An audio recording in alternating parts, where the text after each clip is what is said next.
Olá, estudante, olá você aí de casa. Sejam bem-vindos à nossa aula de História do nono ano do projeto TV Escola Jaboatão. Eu me chamo Rafael, sou professor de História da Rede Municipal de Jaboatão dos Guararapes e hoje nós iremos conversar sobre os movimentos negros no início da República.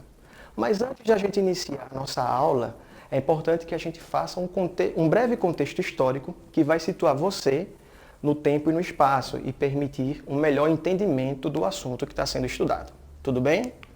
Bom, aqui nós temos o nosso contexto histórico. É importante a gente lembrar da Proclamação da República. Ela ocorre em 15 de novembro de 1889. E por que é importante lembrar dela?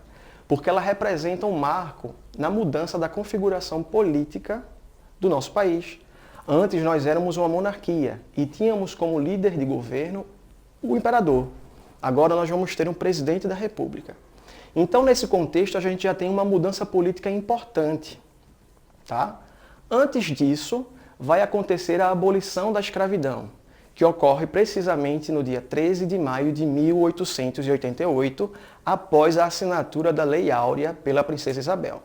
A Lei Áurea, gente, foi um decreto que proibiu a escravidão no Brasil. Quem era escravo tinha que ser liberto e as pessoas não podiam ser mais escravizadas. Então, só aqui nós já temos duas mudanças importantes na política e na sociedade brasileira. Tá? Mas o que é que essas mudanças representaram de fato na vida da população negra do país? Além do fato óbvio de que elas não poderiam mais ser escravizadas, a gente pode dizer que a vida da população negra continuou difícil. E por quê? Porque após o decreto da Lei Áurea, não havia um plano do governo para integrar a população negra à sociedade, a população ex-escrava à sociedade. Não havia ajuda financeira, não havia um programa que tentasse inserir essa população no mercado de trabalho. Então a gente cria aí um contexto de abandono, né, que mais tarde vai se transformar num contexto de marginalização.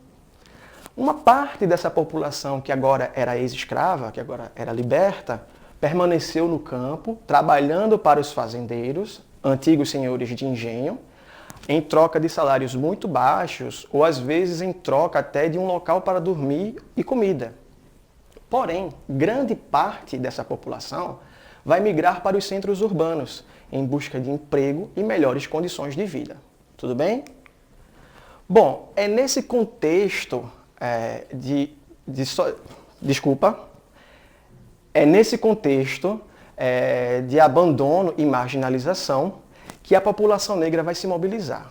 E dessa mobilização, da luta por direitos e melhores condições de vida, é que irão surgir as primeiras associações, clubes e grêmios, feitos por pessoas negras para pessoas negras. E qual era o objetivo dessas associações, clubes ou grêmios?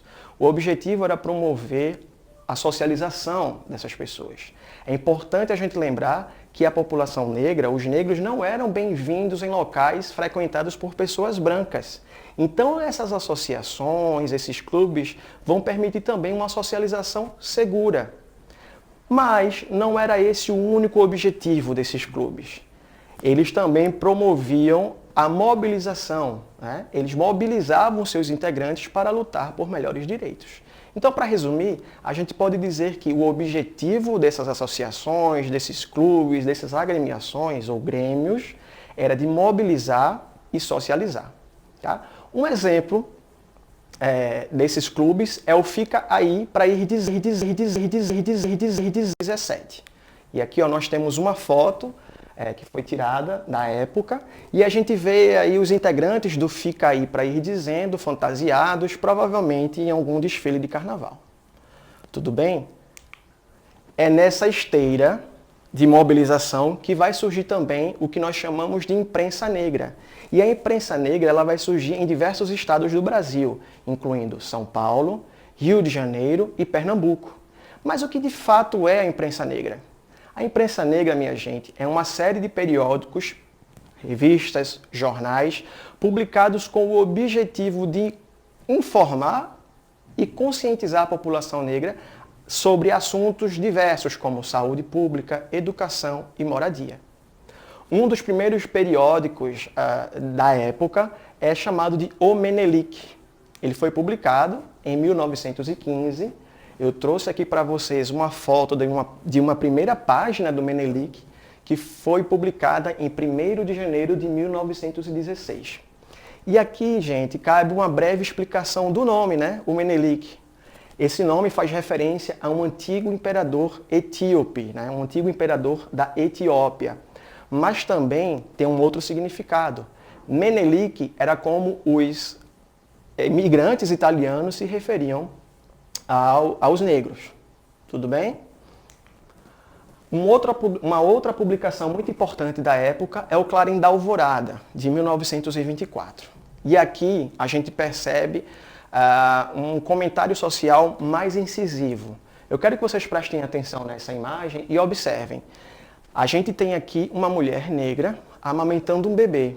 E acima dessa foto, nós temos a seguinte manchete: a grande dívida brasileira, duplamente sacrificada, ei-la no silêncio do velho solar, a embalar o Brasil pequeno.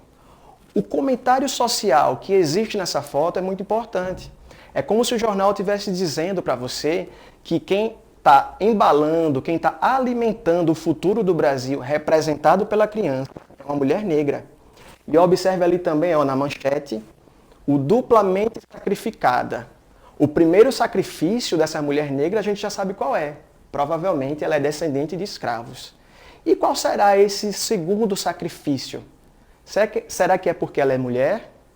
Fica o questionamento para vocês. Tudo bem? Bom, vamos exercitar o que a gente acabou de aprender? Eu quero que vocês leiam comigo essa pergunta e tentem responder em casa. Tudo bem? Quais eram os objetivos dos periódicos, olha lá, jornais, revistas, periódicos publicados pela imprensa negra no início da República? E aí, você consegue responder? A resposta é informar a população negra sobre questões como saúde pública, educação, moradia e outros assuntos. Tudo bem? Então, gente, antes de finalizar a nossa aula de hoje, eu quero propor um desafio. Leiam comigo essa questão e tentem responder ela em casa. Tudo bem? Leia as afirmações sobre a aula de hoje e marque a alternativa incorreta. Letra A. Após a abolição da escravidão, não havia um plano de governo para integrar a população negra à sociedade. Muitos libertos migraram para os centros urbanos. Letra B. Nos centros urbanos, os libertos sobreviviam com subempregos mal remunerados e moravam na periferia. Letra C. Para lutar contra o cenário de marginalização e discriminação, a população negra criou associações e clubes, além da imprensa negra. Letra D. Alguns periódicos da imprensa negra são o Menelik e o Clarim da Alvorada. E por fim, a letra E. Não houve mobilização da população negra no início da República, pois ela contou com toda a ajuda do governo republicano. Eu quero que vocês prestem atenção, leiam a pergunta, leiam o que ela está pedindo e tentem responder em casa. Tudo bem? Então, gente, com isso eu me despeço de hoje e aguardo você no próximo encontro. Um abraço e até lá!